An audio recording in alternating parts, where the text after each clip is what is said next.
So what's up, everybody? This is your boy Jonathan back at it again. So I wanted to make a video today about like scheduling and trying to date and find a girlfriend.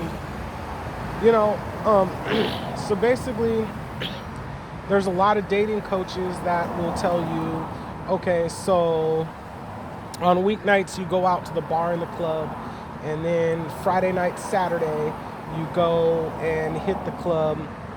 Saturday and Sunday during the day you do day game.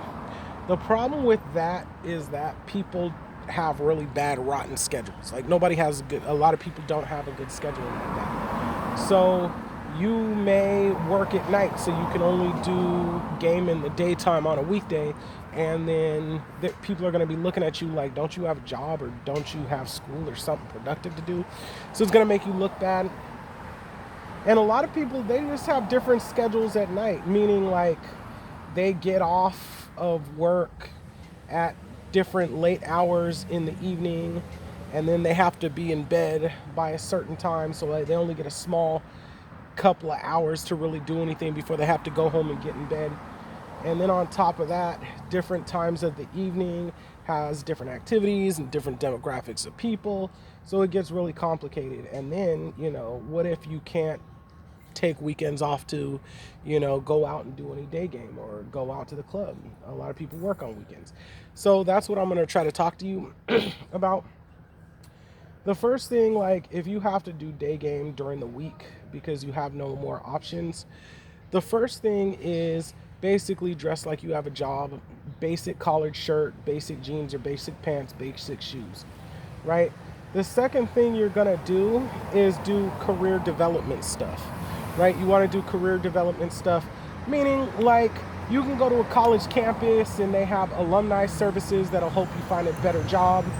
You can go to a career development center where they, have job placement and job training and skills like that.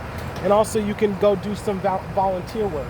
And the good thing about this is, number one, if you ask anybody, if you tell anybody what's going on, it's kind of like you're doing something productive in the day, and then at night you have your job. So you're doing something productive, you're making moves with your life, and at night you have your job.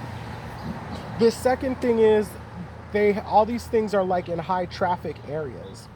So there's a lot of ladies going to be walking around, or people taking their lunch breaks and stuff. And the third thing is you're not set to any schedule. So you can just take like a 2-hour lunch break and kick it at the park and talk to ladies, and then be like, oh, I gotta go back to this resume writing workshop. And it's all good because you're working at night anyway. So it makes you look good and makes you look productive. I've done that before. Then rush hour comes around. Rush hour is between like 3 to like 7 o'clock. And what you're going to find during rush hour is a lot of shopping districts are going to be flooded with people, and the subway system is going to be flooded with people. And it'll be easy to meet people. Just be careful because a lot of schools let out around 3 o'clock, and so there's going to be a lot of teenage girls walking around. And just be careful. Not just like do some recon on an area before that and make sure it's not going to have a high volume of teenagers, because I don't want you to be creepy and get in trouble. So that's one thing.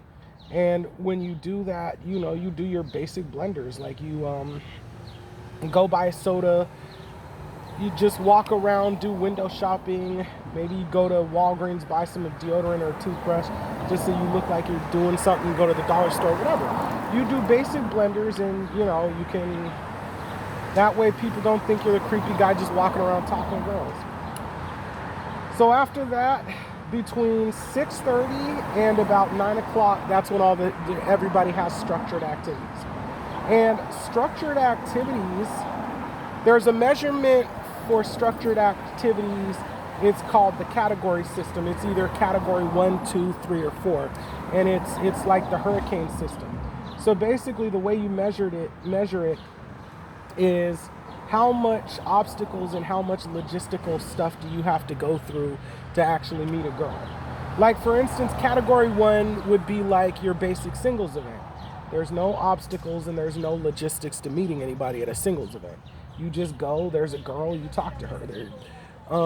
Category 4, which is like the worst, would be like a conservative Bible study. Generally, like a lot of religious groups and Bible studies and things, when you go to those things, you have to focus on God and the activity. And so it's discouraged to be there to look for girls. Or like, I used to go to professional dance practices, and I'm not a professional dancer, but I used to go to open dance practices with professionals. And even to just be able to look a girl's direction, you have to be like a professional dancer, you know, or it's kind of like you're the creep in there. So what I would say is, with the category system, anything between category 1 and category 3 is fine.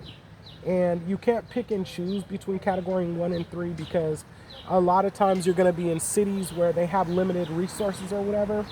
And so you're going to have to put up with a category 1 or 3. You have no choice. You just got to make it work. But what I would suggest is stay out of category 4. Category 4, stay out of that. Because it's a waste of time, and it's going to be hard to find a girl in the category 4. Also, with a lot of the structures events, it's mostly going to be white collar people.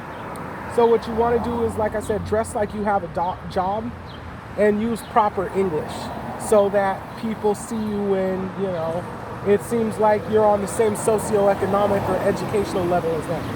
Just dress like you have a job and just talk proper English. And the other thing is, a lot of those structured events, sometimes they can be a little man heavy, like a lot of men and not a lot of women. So what I would suggest is, everybody's got a smartphone. So you just download something like Plenty of Fish on your phone. So if it becomes man heavy and you have like a little while before more women show up, you can pull out your phone and start sending messages to people. That's what I used to do. And then sometimes you get lucky and it's a lot of women. Some nights it'll be half men and half women. Some nights, you know, it'll be man heavy, but as long as you got your phone with a dating app, it's good, it'll work out. And then, excuse me, after 9 o'clock, that's when a lot of the themed party people come out. I'm talking about the hipsters, I'm talking about the ravers, I'm talking about like the people into Caribbean music, people into socio-conscious hip-hop, right? A lot of those people go to these themed like little kickback parties at these little clubs and stuff.